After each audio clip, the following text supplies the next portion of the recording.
Sempre que você vai comer algo, sua mãe pede para você lavar a mão. Isso acontece porque todos sabem que ao longo do dia, pequenos organismos, como as bactérias, podem ficar na pele e, se ingeridas junto com o alimento, podem causar algum problema de saúde. Mas nem sempre foi assim. No passado, os povos ligavam as doenças à vontade de alguma entidade divina, acreditando que era uma punição por algum delito. Nesse vídeo, vamos entender como isso mudou ao longo do tempo, até chegarmos na compreensão que temos hoje sobre as coisas vivas que não somos capazes de enxergar a olho nu. Eu sou o professor Lucas e o tema de hoje é a Introdução à Citologia.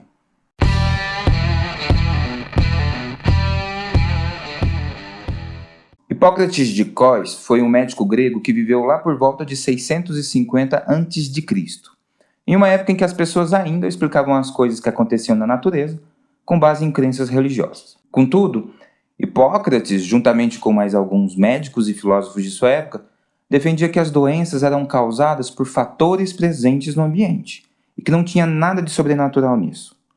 A partir daí, eles passaram a buscar causas naturais para fenômenos naturais. Ou seja, se as pessoas ficassem doentes, por exemplo, seria por coisa presente no ambiente. Eles só não sabiam exatamente o que era. A gente tem que pensar que naquela época as pessoas eram muito ligadas à religião, à religiosidade. Tudo era explicado com base na fé. E aí, Hipócrates, junto com esses outros filósofos e médicos, eles passaram a ter uma compreensão diferente das coisas que aconteciam na natureza. Por exemplo, antes acreditava-se que se em determinado ano chovesse menos do que no ano anterior, era porque alguma entidade divina estava descontente com o povo. Esse pessoal aí, junto com Hipócrates, eles tentavam explicar de uma maneira diferente. Olha, se choveu menos nesse ano do que no ano passado, é porque alguma coisa no próprio ambiente deve ter acontecido para que isso fosse assim. Então, para Hipócrates, por exemplo, as doenças eram causadas por estresse ou fadiga.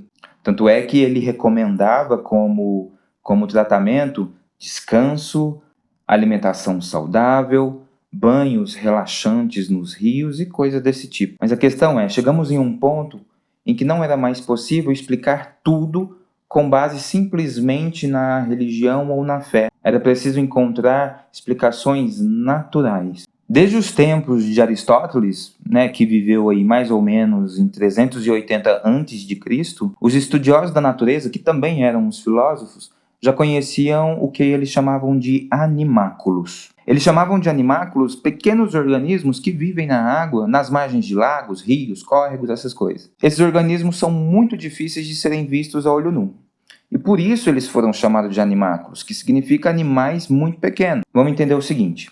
Se você vai na beira de uma represa, na beira de um córrego, na beira de um rio, ali naquela lama que se forma, naquele lodo, naquele barro, onde as plantas crescem na margem, é possível a gente ver pequenos organismozinhos nadando e vivendo por ali.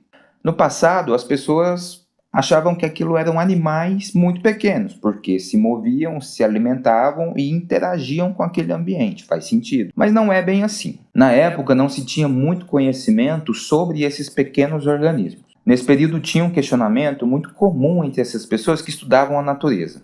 Olha só. Qual a origem da vida? Forte, né?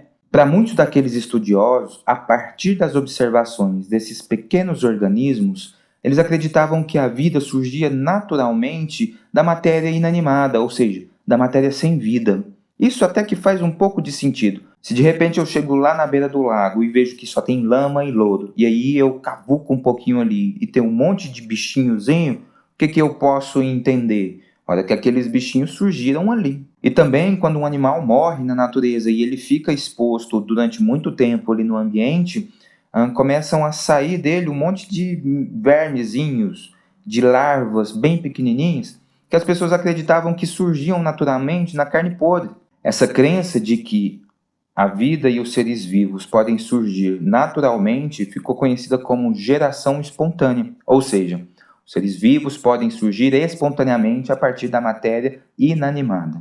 Vamos avançar aí mais um pouco, porque lá no início do século XVII, um cara chamado Robert Hooke, que ele vinha de uma tradicional família de fabricantes de óculos, ele percebeu que era possível ampliar a imagem de um objeto utilizando uma lente especial.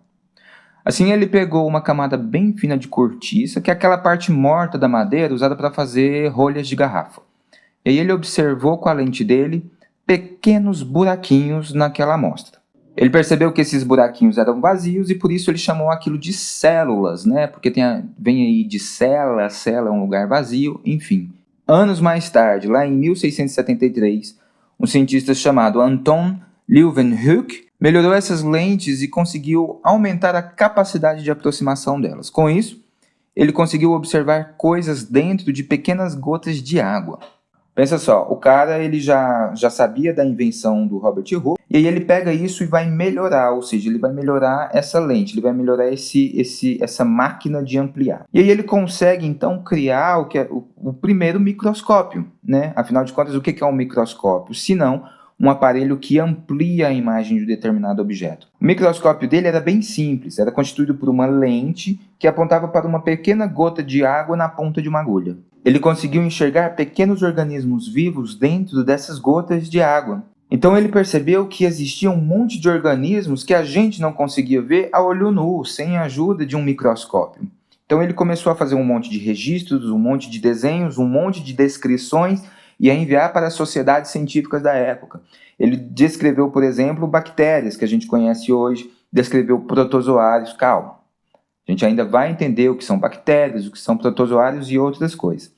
Agora é importante a gente saber que foi esse cientista, o Anton Leeuwenhoek, que com seu microscópio descobriu que existem organismos muito pequenos que nós não somos capazes de enxergar a olho nu. E aí então abre-se um novo ramo no estudo da natureza, porque até então a gente só estudava os animais maiores, que a gente consegue enxergar. Agora segura essa ideia aí do microscópio, vamos avançar um pouquinho, porque mais ou menos 200 anos mais tarde, um médico italiano chamado Francesco Redi fazia parte de um grupo que não acreditava naquela ideia de geração espontânea, ou seja, ele e vários colegas refutavam a ideia de que os seres vivos poderiam ser originados a partir da matéria inanimada.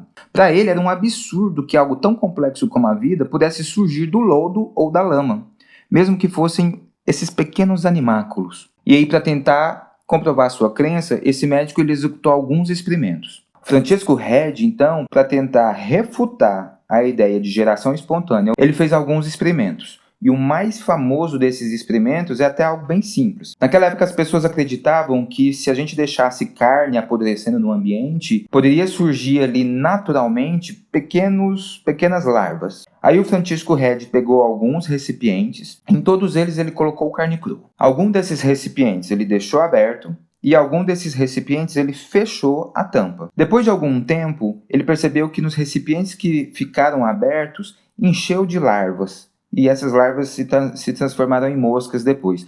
Já nos recipientes que ele deixou fechado, não deu larva nenhuma. Daí os caras lá, para poder discordar dele, falou assim, não, é porque não tinha ar dentro do pote, e é o ar que permite que a vida surja naturalmente. Então o Francesco Redi ele refez as experiências dele. Ele pegou vários potes novamente com carne crua. Alguns ele não tampou, ou seja, ele deixou aberto. Outros ele tampou, né, com tampa fechadinha, e outros, ao invés de ele tampar com a tampa, ele colocou uma espécie de tecido que permitia a entrada de ar, mas não permitia a entrada de insetos, por exemplo, como as moscas, e esperou. Depois de algum tempo, naquele recipiente que ficou totalmente aberto, encheu novamente de pequenas larvas e moscas. Já nos recipientes tampados com a tampa e nos recipientes fechados com o tecido, não apareceram essas larvas. Ou seja, mesmo com a presença de ar, mesmo com a presença de oxigênio, não surgiu vida. Ele foi capaz de mostrar experimentalmente que a vida não é bem assim, que ela não surge do nada. Então, só para não ficar nenhuma dúvida do vídeo de hoje, anota aí algumas coisas importantes. Primeiro, o que é a ideia de geração espontânea? Anote aí também o que é a citologia e o que ela estuda. Esse vídeo serviu para a gente ter uma pequena noção sobre o assunto, porque nos próximos vídeos nós vamos aprofundar um pouco mais nisso que a citologia estuda, que são as células. Espero que tenham gostado. Não se esqueçam de deixar o seu like aqui no vídeo e também não se esqueçam de se inscrever no canal do colégio, isso é muito importante. Qualquer dúvida sobre este conteúdo, pode perguntar aqui nos comentários também. Até a próxima!